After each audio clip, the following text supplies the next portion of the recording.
Next. Ini ada jurus-jurusnya, mesti ini, mesti ini, mesti ini. Itu bapak-bapak, ibu-ibu udah katam semua kalau itu mah. Nggak ada yang nggak tahu kali kita mesti apa. Sebelumnya. Yang sebelumnya. Mesti misalnya untuk contoh transformasi Tiongkok dan Vietnam. Dia fokus pada pertumbuhan berkualitas, inovasi, keterbukaan terhadap pasar global, kayak gitu. Bapak-bapak tak tahu semua, itu mah gampang.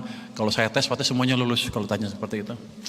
Cuman untuk kita apa sih next? Coba di nomor 4. Apa pelajaran masa lalu yang kita bisa pakai untuk memastikan ekonomi kita bisa tumbuh lebih cepat lagi? Misalkan ekonom nih, saya ekonom kapitalis, didikan barat.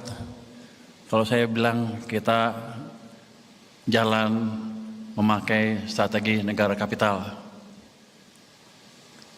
pasti saya nggak jadi menteri keuangan kan? Jadi saya cari-cari tuh, kira-kira strategi yang pas apa, yang dekat dengan Bapak Presiden. Kenapa dia punya pemikiran seperti itu? Saya cari-cari ada tuh pembangunan ekonomi strateginya katanya pakai Sumitonomics. Kalau zaman dulu, zaman Orde Baru katanya 3 trilogi pembangunan kan. Yang pertama pertumbuhan ekonomi yang tinggi, yang kedua pemerataan manfaat pembangunan, yang ketiga stabilitas nasional yang dinamis.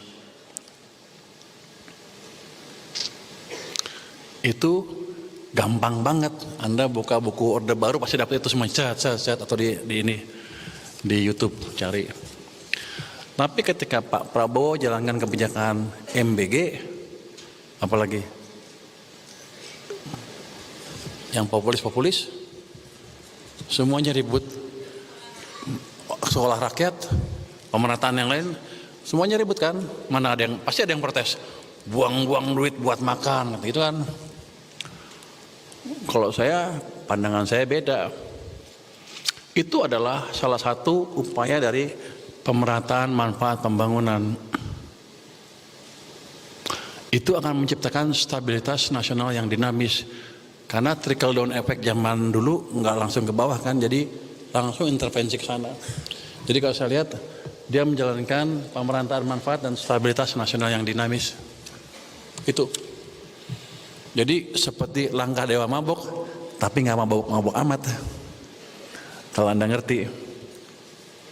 Kalau nggak ngerti ya nggak apa-apa, saya ajarin sekarang ya. Tapi itu juga nggak cukup. Perlu satu lagi, pertumbuhan ekonomi yang tinggi. Salah satu hilang aja, semuanya bisa goyah nih. Saya tunjukkan kemarin, ada pemerataan, ada itu yang dinamis. Tapi waktu ekonominya diperlambat, rakyat susah, turunlah demo besar-besaran. Demo yang terjadi yang sebulan lebih yang lalu, sebulan seminggu, 2 minggu yang lalu, itu karena dampak dari ekonomi yang melambat secara signifikan. 2 ada, 1 nggak ada, rakyat turun ke jalan. Dan mungkin bapak-bapak sekarang udah senang, udah optimis lagi. Pada waktu ancamannya serius. Kalau kita tidak merubah arah kebijakan ekonomi pada waktu itu atau sekarang, kita akan terus mengalami demo dari minggu ke minggu, semakin lama semakin parah. Dan hitungan saya sebagai ekonom dan setengah dukun, Februari tahun depan akan terjadi pergantian kekuasaan yang kosnya buat masyarakat kita mahal. Nah, itu disadari oleh presiden yang sekarang, Presiden Prabowo. Makanya saya dimasukin, ayo lo betulin. Ya udah, kita betulin sedikit-sedikit. Kenapa saya dianggap bisa betulin? Udah wartawan ya. Oh, ini wartawan semua lagi. Ini forum wartawan. Aduh.